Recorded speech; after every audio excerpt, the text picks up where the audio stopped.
Hi అండి, welcome back to our channel. ఈరోజు video వచ్చేసి బ్యాంగిల్తోన మంచి వాల్ డెకర్ చూసేయండి. మన ఛానల్ ఎవరైనా కొత్తగా చూసినట్లయితే ప్లీజ్ సబ్స్క్రైబ్ చేసుకొని పక్కనే ఉన్న బెల్ ఐకాన్ని క్లిక్ చేయండి. నేను పెట్టే ప్రతి వీడియో మీకు ముందుగా నోటిఫికేషన్గా వస్తుంది. ఇక్కడ చూడండి, నేను గ్లిటరింగ్ పేపర్స్ తీసుకున్నాను. ఈ గ్లిటరింగ్ పేపర్స్ లేనట్లయితే మీరు కలర్ పేపర్స్ కానీ ప్లెయిన్ క్లాత్ కానీ యూజ్ చేయొచ్చు. ఇక్కడ నేను బ్యాంగిల్స్కి మొత్తం గమ్ అప్లై చేసేసి గ్లిటరింగ్ షీట్స్ పైన పెట్టేస్తున్నాను అనమాట. ఇది చూడండి, ఈ విధంగా పెట్టేసేయాలి. నేను ఇక్కడ 4 కలర్స్ గ్లిటరింగ్ పేపర్స్ తీసుకుంటున్నాను. ఒక 7 ఏమో బ్యాంగిల్స్ తీసుకున్నాను. ఈ గ్లూ అనేది ఆరిన తర్వాత సీజర్ తీసుకొని ఆ గాజు గాజు చుట్టూ మనం వీడియోలో చూపించినట్టుగా గ్లిటరింగ్ షీట్ని కట్ చేసుకోవాలన్నమాట. బయటికి ఏమి కనిపించకూడదు. గ్లిటరింగ్ పేపర్ అనేది గాజు ఎంత ఉందో అలాగే కట్ చేసేసుకోవాలి. అదేవిధంగా నేను మిగతా గ్లిటరింగ్ పైన కూడా బ్యాంగిల్ స్టిక్ చేసి పెట్టేశాను. అవి కూడా కట్ చేసుకుంటున్నాను అనమాట. ఇవి ఆరిన తర్వాత కట్ చేసుకుంటే నీట్గా వస్తాయండి, లేకుంటే బ్యాంగిల్ పైన ఊడొచ్చేస్తుంది అనమాట.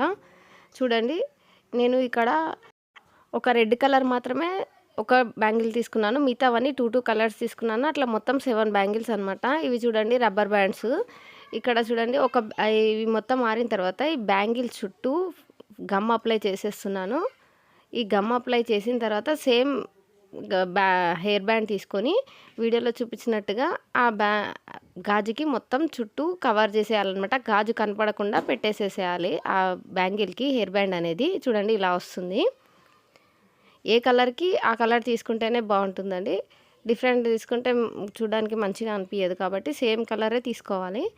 ఇక్కడ బ్యాంగిల్స్కి గమ్ ఎందుకు అప్లై చేస్తున్నామంటే హెయిర్ బ్యాండ్ అనేది ఊడిపోకుండా అలాగే స్టిఫ్గా ఉంటుందని, అందుకే మనం గమ్ అప్లై చేస్తున్నాము. ఆరిపోయిన తర్వాత కూడా స్టిఫ్గా ఉంటుంది కాబట్టి. ఇక్కడ మిగతా వాటికి కూడా సేమ్ రబ్బర్ బ్యాండ్స్ని స్టిక్ చేసేసుకున్న తర్వాత ఇలా వచ్చేసాయి. ఇక్కడ చూడండి, మిర్రర్స్ అనమాట. ఈ బ్యాంగిల్స్కి మధ్యలో స్టిక్ చేయడానికి మిర్రర్స్ తీసుకున్నాను. మధ్యలో ఒక మిర్రర్, చుట్టూ 6 మిర్రర్స్ని వీడియోలో చూపించినట్టుగా గమ్ పెట్టి అప్లై చేసేస్తున్నాను. ఒక ఫ్లవర్ లాగా వచ్చేస్తుంది అనమాట. మీ దగ్గర రౌండ్ షేప్ మిర్రర్స్ లేనట్టయితే మీ దగ్గర మధ్యలో రౌండ్ షేప్ పెట్టేసి చుట్టూ వేరే మిర్రర్స్ని పెట్టచ్చు. మిర్రర్ అసలే లేనట్టయితే కుందన్స్ కూడా పెట్టచ్చండి, చాలా బాగుంటుంది. ఇక్కడ మిగతా బ్యాంగిల్స్కి కూడా సేమ్ ఒకటేలాగా ఫ్లవర్ షేప్ వచ్చేటట్టే మిర్రర్స్ని అతికిచ్చేస్తున్నాను. చూడండి, మిగతావన్నీ కూడా గమ్ అప్లై చేసి అతికిచ్చిన తర్వాత కొంతసేపు డ్రై అవ్వనివ్వాలి. ఆరకపోతే ఫింగర్స్కి వచ్చేస్తుంటాయి అనమాట. ఇక చూడండి, ఆరిన తర్వాత ఇలా వచ్చేసాయి. గమ్ అనేది అసలు మనకు కనిపించదు. నెక్స్ట్ వచ్చేసి ఇక్కడ నేను రెడ్ కలర్ ఉలన్ తీసుకొని ఇక్కడ 4 ఫింగర్స్ వీడియోలో చూపించినట్టుగా చుట్టేసుకోవాలి. ఇలా 30 టైమ్స్ చుట్టేసుకుంటున్నాను. ఈ చుట్టేసుకున్న తర్వాత వీడియోలో చూపించినట్టుగా కొంచెం దారం ఎక్స్ట్రా ఉంచేసి కట్ చేసుకోవాలి. తర్వాత ఇంకొక చిన్న ముక్క దారం తీసుకొని కట్ చేసుకొని వీడియోలో చూపించినట్టుగా ఆ పైన ఒక ముడి వేసేసుకుంటున్నాను అనమాట, స్టిఫ్గా ఉండడానికి. ఈ కింద భాగం ఏమో కట్ చేసేసుకుంటున్నాను, ఓపెన్ చేసేస్తున్నాను అనమాట. కొంచెం ఎక్కువ తక్కువ అయినది కాబట్టి సమానంగా కట్ చేసుకోవాలి. ఇక్కడ పైన ఏమి దారాలు ఇట్లా వీడియోలో కనిపించినట్టు ఉంచకుండా నీట్గా కట్ చేసుకున్న తర్వాత ఇక్కడ నేను ఎక్స్ట్రా దారం ఎందుకు ఉంచుకున్నానంటే దీనిలో పూసలు ఎక్కించాలన్నమాట. మీరు ఉలెన్కి సూది ఎక్కించినా సరే, లేకపోతే వీడియోలో చూపించినట్టుగా ఈ పూసలకి హోల్ పెద్దగా ఉంది కాబట్టి నేను డైరెక్ట్గా ఎక్కించేసాను. ఇక్కడ ఒక 20 పూసల వరకు ఎక్కించాను.